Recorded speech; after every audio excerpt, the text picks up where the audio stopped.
بسم الله الرحمن الرحيم. يا أيها المزمل قم الليل إلا قليلا نصفه أو انقص منه قليلا أو زد عليه ورتل القرآن ترتيلا إنا سنلقي عليك قولا ثقيلا إن ناشئة الليل هي أشد وطئا وأقوم قيلا إن لك في النهار سبحا طويلا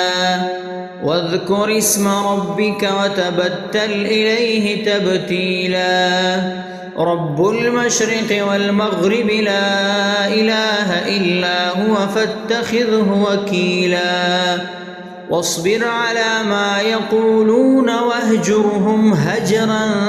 جميلا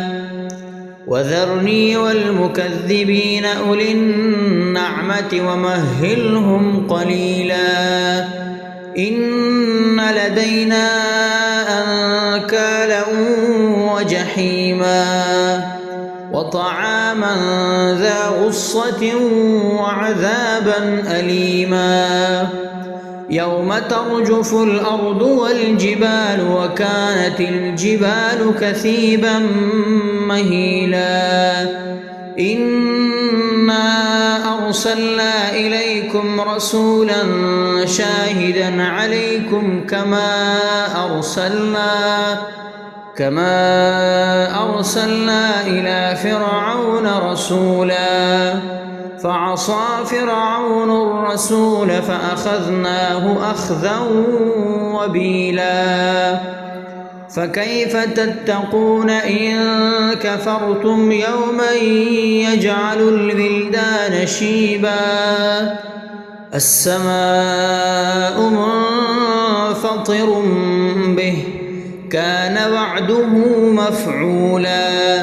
إن هذه تذكرة فمن شاء اتخذ إلى ربه سبيلا إن ربك يعلم أنك تقوم أدنى من ثلثي الليل ونصفه وثلثه وطائفة من الذين معك والله يقدر الليل والنهار علم أن لن تحصوه فتاب عليكم فاقرؤوا ما تيسر من القرآن علم أن سيكون منكم مرضى وآخرون يضربون في الأرض يبتغون من فضل الله وآخرون يقاتلون في سبيل الله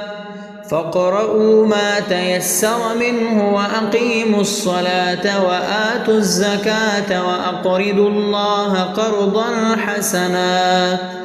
وما تقدموا لأنفسكم من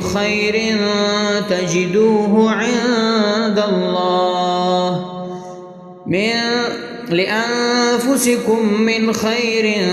تجدوه عند الله هو خيرا وأعظم أجرا واستغفروا الله إن الله غفور رحيم.